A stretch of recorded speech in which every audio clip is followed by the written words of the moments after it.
Here we go. This is it. This is it. This is Guggenheim stateroom right here.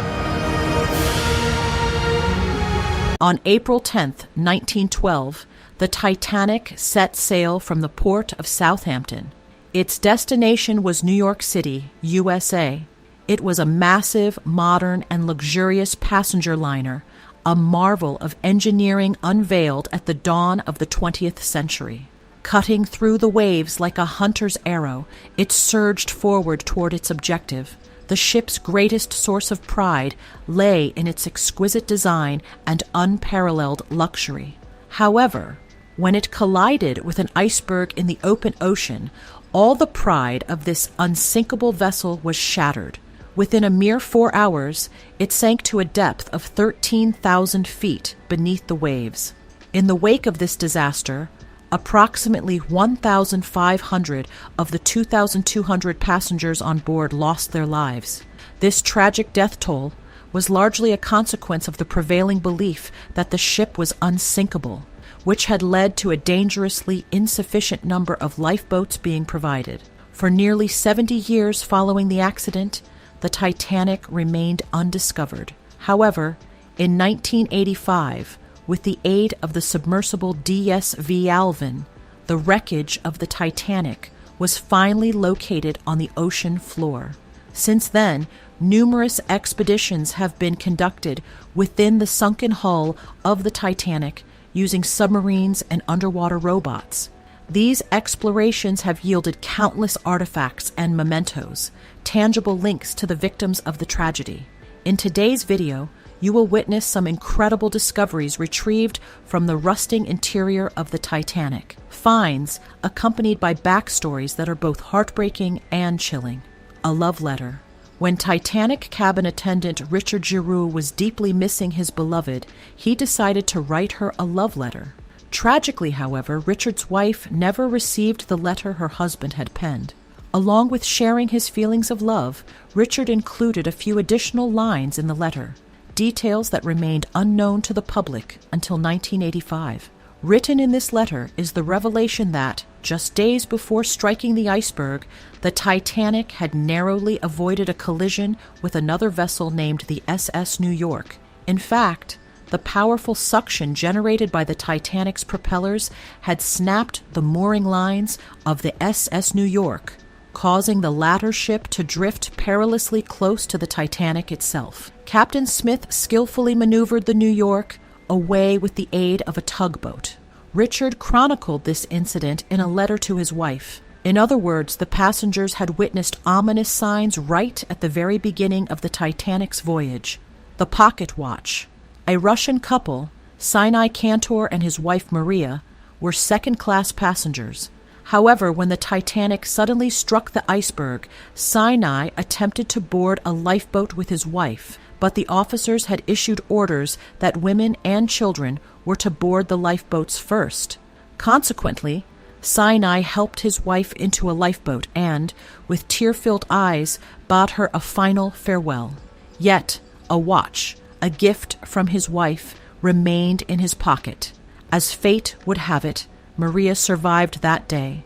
Tragically, however, Sinai went down with the ship, sinking into the deep waters. Later, this watch was recovered from the Titanic.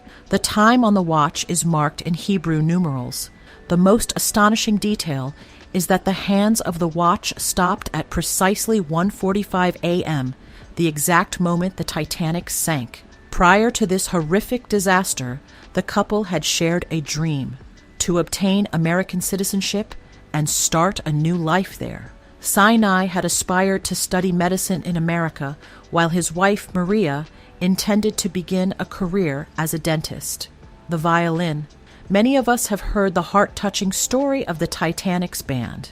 In the final moments of the sinking, the 8 band members made a collective decision. They would continue playing music to soothe the minds of the terrified passengers, ensuring that the passengers remained calm rather than descending into panic and chaos. Yet, not a single one of these 8 men survived. Much like Captain Smith, they too chose to go down with the ship, to sink beneath the waves alongside it, but resolved never to cease playing their music. In 2012, the remains of the bandleader Wallace Hartley were discovered. His funeral was held in England, where thousands of people gathered to pay their respects.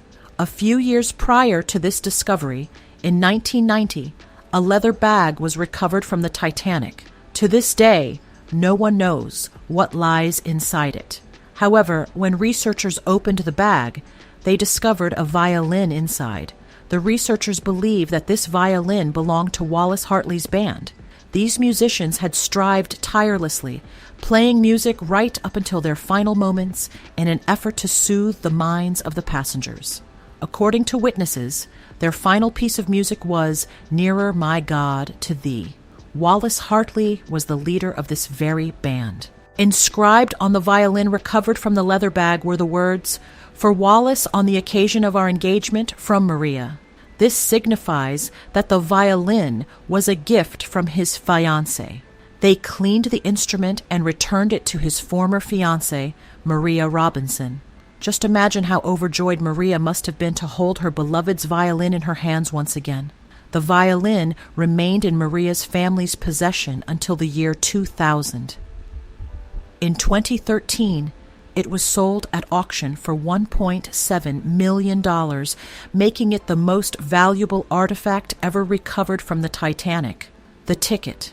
Take a look at this ticket. It bears the name of a passenger named Maria. In fact, this woman had not originally planned to board the Titanic. The ticket was actually for a different ship named the Majestic. Due to delays, the Majestic's voyage was canceled. Consequently, she was compelled to book passage on the White Star Line's floating luxury hotel instead. At that time, no one knew that sudden destruction lay in wait along the Titanic's path. Had the poor soul known that her death was predestined during her journey to New York, she would not have set foot on the Titanic, not even by mistake. If you examine the ticket closely, you will notice that the name Majestic has been crossed out, indicating a change in Marion's travel plans. The radio.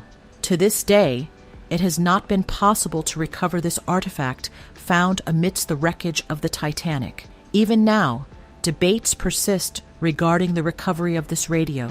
Theoretically, it is possible to extract this massive, heavy radio from the ship using a diving robot. However, according to Titanic explorers, certain structural sections would need to be cut away in order to retrieve the radio. They fear that the excavation process could damage the artifacts buried beneath the radio. According to James Delgado, director of the Maritime Administration, human remains may still lie beneath the radio. Furthermore, the Titanic has now been included in UNESCO's list of protected sites. They have chosen to preserve the Titanic underwater as a memorial. They do not wish to disturb the remains of the deceased. At the time, this radio represented a remarkably powerful piece of technology. In 1912, this device was known as the Marconi wireless transmitter. It enabled the ship to receive warning signals from other vessels regarding the presence of icebergs in the vicinity. Moreover, it was through this device, by transmitting distress signals to nearby ships, that approximately 700 people were ultimately rescued from lifeboats. The silver coin. This rare silver coin is a unique artifact recovered from the Titanic wreckage. It was discovered in the pocket of a deceased individual found lying near the ship's bar. The individual remained unidentified. According to researchers, this man was likely the bar's manager, though this hypothesis has yet to be conclusively proven. They speculate that he may have received the silver coin as a tip. This particular silver coin lay submerged beneath the ocean's surface for nearly 80 years. The shoe.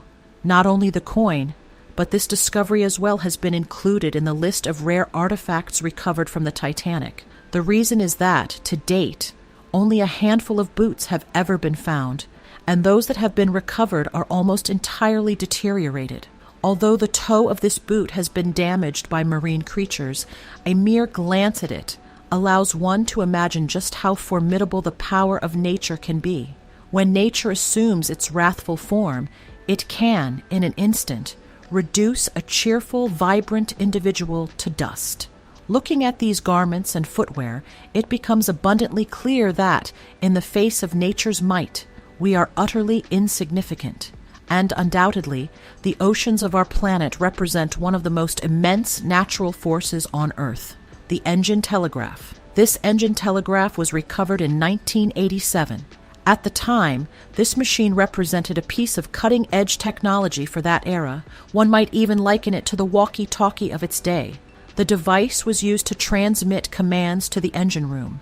This very machine was also featured in the blockbuster film Titanic. However, exactly what command William Murdoch actually transmitted remains a subject of debate. James Cameron's 1997 film depicted the first officer sending a full stop command just moments before the collision with the ice. Yet, the nature of this specific command remains unclear. Dialogue from the Titanic movie. In fact, even among the surviving passengers of the Titanic disaster, there remains disagreement regarding this matter. The bell. On April 14, 1912, at 11:40 p.m., Frederick Fleet suddenly spotted a white, deadly mass looming out of the sea. He immediately rang the bell 3 times to sound the alarm. He even placed a telephone call to the engine room. Decades later, this bell was finally recovered from the wreckage of the ship. Unlike many of his fellow crew members, Frederick did not perish that night. He was among those rescued.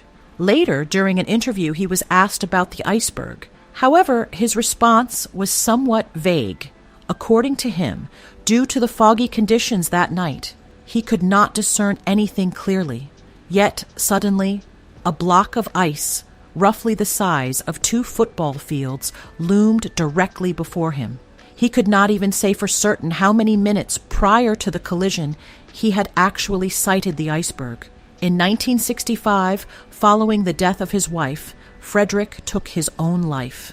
Today, this bell is on display at the Titanic Museum. Jack. We know that Jack and Rose are a popular couple from the movie Titanic. However, many people criticize Rose's character, arguing that she could have saved Jack had she chosen to do so. Both of them could have easily fit onto the floating piece of wood. Instead, Jack succumbed to hypothermia after remaining in the freezing water.